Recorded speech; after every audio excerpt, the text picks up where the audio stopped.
بسم اللہ الرحمن الرحیم۔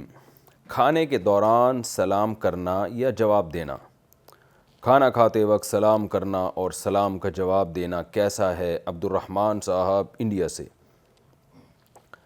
دیکھیں، کھانے کے دوران کوئی بھی ایسا کام کرنا جس سے کھانے والے کی توجہ دوسری طرف بٹے اور وہ کھانے میں خلل واقع ہو تو یہ ٹھیک نہیں ہے۔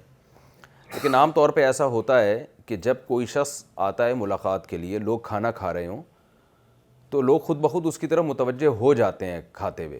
تو جب متوجہ ہو ہی گئے تو ایسے موقع پھر سلام کرنا یہ ٹھیک ہے، اور اگر کھانا کھانے والا آرام سے جواب دے سکتا ہے تو بھی ٹھیک ہے، تو اس میں کوئی حرج نہیں ہے، کیونکہ وہ بہرحال توجہ تو ہو ہی جاتی ہے۔ جب کوئی نو وارد آتا ہے نا تو توجہ ہو جاتی ہے، لیکن اگر وہ اپنی طرف لوگوں کو خام خواہ میں متوجہ کر رہا ہے تو یہ بالکل مناسب نہیں ہے، ناپسندیدہ عمل ہے۔ وہ آئے آرام سے کنارے پہ بیٹھ کے کھانا کھائے اور بعد میں لوگوں سے ہیلو ہائی کر لے، تو متوجہ لوگوں کو کرنا اپنی طرف یہ مناسب حرکت نہیں ہے۔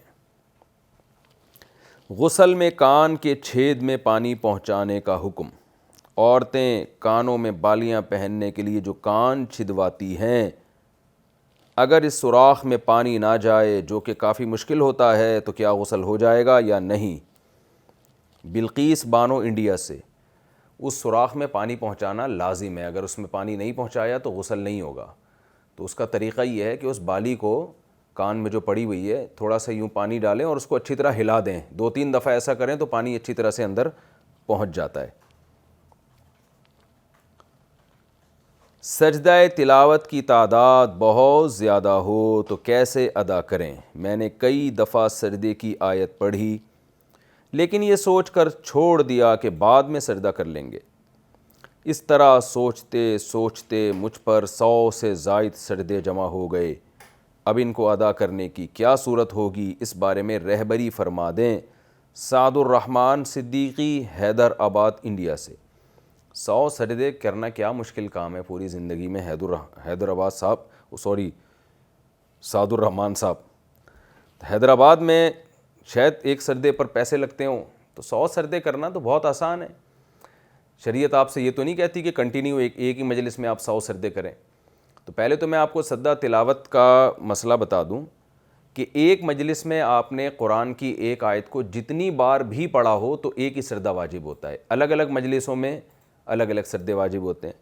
تو اگر آپ نے الگ الگ ٹائم پہ یا الگ الگ مجلسوں میں یہ سجدہ تلاوت والی آیت پڑھی ہے تو آپ پر زیادہ سجدے واجب ہیں۔ تو آپ اندازہ لگا لیں، 100 سجدے اگر ہیں تو ہر نماز کے ساتھ 4-5 سجدے کر لیں گے تو 5 نمازوں میں 5 پنجے 25 ہو جائیں گے، اور اگلے دن بھی 25، تو 4 دنوں میں آپ کی یہ تعداد مکمل ہو جائے گی 100 سجدوں کی۔ تو 5 سجدے ایک ٹائم پہ کرنا کیا مشکل کام ہے؟ یا ایسا کر لیں کسی ٹائم پہ 10 سجدے کر لیے، اگلے دن پھر 10 کر لیے، پھر اگلے دن 10 کر لیے، پھر اگلے دن 10 کر لیے، ایک کنٹینیو، تو آپ کے پورے سجدے ادا ہو جائیں گے، 10 دنوں میں 100 سجدے ہو جائیں گے۔ یہ بھی بہت مشکل لگ رہا ہے تو آپ 100 دنوں میں 100 کر لیں، روزانہ ایک سجدہ کر لیں، کوئی اتنا مسئلہ ہے نہیں یہ۔ اب آپ کا سجدہ مجھے نہیں پتا، ہو سکتا ہے انتہائی خشوع و خضوع کے ساتھ آپ سجدہ کرتے ہیں اللہ کے حضور کہ پھر اس کے بعد اٹھا ہی نہیں جاتا آپ سے، یا دوبارہ سجدہ مشکل ہو جاتا ہے، اتنا طویل سجدہ ہوتا ہے، پھر وہ آپ کا اللہ کا معاملہ ہے، وہ آپ بہتر جانتے ہیں۔ البتہ یہ ذہن میں رکھیں کہ مسجد میں جب آپ نماز سے فارغ ہوں تو اس کے سنتوں کے بعد فوراً سجدہ نہ کریں، کیونکہ فقہا نے اس عمل کو مکروہ لکھا ہے۔ وجہ اس کی یہ ہے کہ لوگوں میں، ہم نے بھی دیکھا اس کا بعض لوگوں میں رواج ہو رہا ہے کہ وہ مسجد میں جب فرض نماز پڑھتے ہیں، سنتیں پڑھتے ہیں تو اس کے بعد ایک سجدہ کرتے ہیں۔ تو یہ چونکہ دین کا حصہ نہ بن جائے، بعد میں لوگ اس کو سنت نہ سمجھنا شروع کر دیں، کیونکہ ہم نے دیکھا ہے ایک وقت میں لوگ اس کے بہت زیادہ کرنا شروع ہو گئے تھے، تو اس کو نماز کا حصہ یا لوگ اس کو سنتوں کا حصہ نہ سمجھنا شروع کر دیں، تو اس لیے ناپسندیدہ ہے کہ سنتوں کے بعد یہ کام نہ کریں۔ تو ویسے آپ یعنی ایسے ٹائم پہ کر لیں جب اس کو لوگ اس کا نماز کا حصہ نہ سمجھیں۔ جیسے آپ وقت سے تھوڑا پہلے مسجد چلے جائیں، اذان کے بعد آپ 10 سجدے کر لیں، صحیح ہے نا؟ تو 5 نمازوں میں 50 سجدے ہو جائیں گے، تو بہت آرام سے یہ ممکن ہے۔ لیکن مسجد کے اندر سنتوں کے بعد، یعنی فرض سے اور سنتوں سے فارغ ہونے کے بعد سجدہ نہ کیا جائے تو یہ بہتر ہے۔ گھر میں کر لیں جتنے چاہیں۔